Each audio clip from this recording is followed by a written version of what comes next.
I want to think about some of the consequences of comparisons. And here I want to focus on the way comparisons can actually lead to very good outcomes. And I want to focus on the link between comparisons and motivation.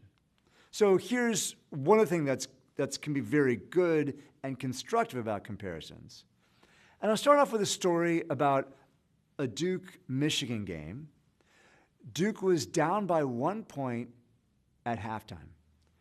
You can imagine what happened in that locker room. You can think about the motivational speech the coach might have given them. Duke came out roaring in the second half. They exploded, and what had been a really intense, close game became a blowout. It turns out it wasn't unique to this Duke-Michigan game. It turns out that if we looked at 18,000 NBA games, which Jonah Berger and Devin Pope did, they analyzed over 18,000 games, and they found a discontinuity where teams down by 1 point at the half were actually more likely to win. That is, in general, if one team's winning by a lot, they're likely to win the game. So if you're ahead at the halftime, it generally helps predict who wins at the end of the game, except for if you're down by just a very little bit. Because when you're down by a very little bit, you're motivated by that comparison, and that motivates you. It increases effort, and people down by 1 at halftime are actually more likely to win. Now, here we find that it's not just in sports. We can see this on the global stage. We think about the space race. Now, if we were to go back in the space race, we're going to go back to the 1950s. And in July 1955, Eisenhower came out and said, the United States will launch a science satellite to orbit Earth. That was his goal. He came out with that goal and then was surprised when the U.S. wasn't the first to launch a satellite, but the Russians were.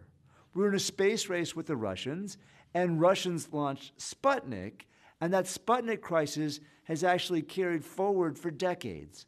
And we still invoke Sputnik to think about how we're falling behind and need to catch up. So here the U.S. felt like they were behind and needed to catch up, and it motivated an incredible government action. So we had the National Defense Education Act.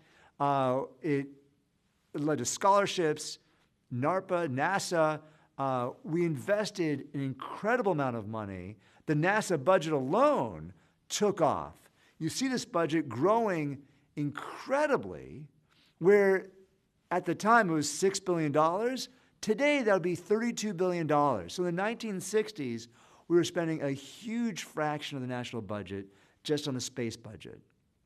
If I were to ask, what's the right amount to spend?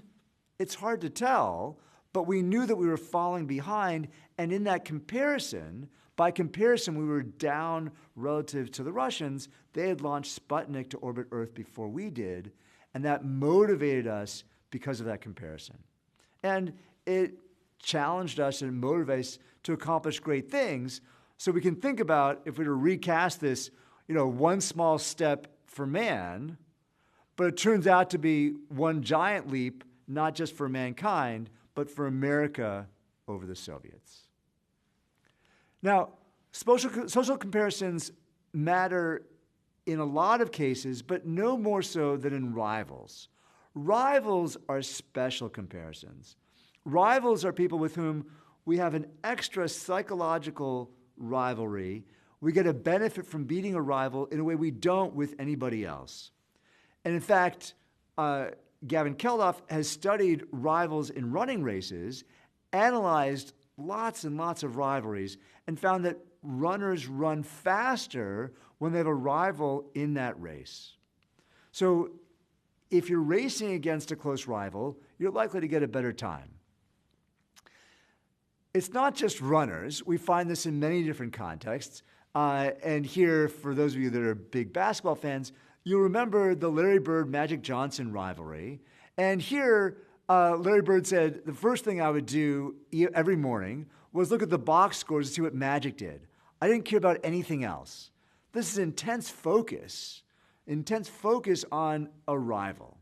So here we can see and think about motivation. And I already alluded to the Tar Heels and Blue Devils before.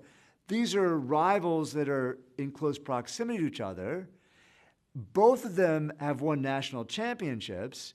And to win a national championship, you need a lot of things. You need good coaching, you need great players, you also need a lot of motivation.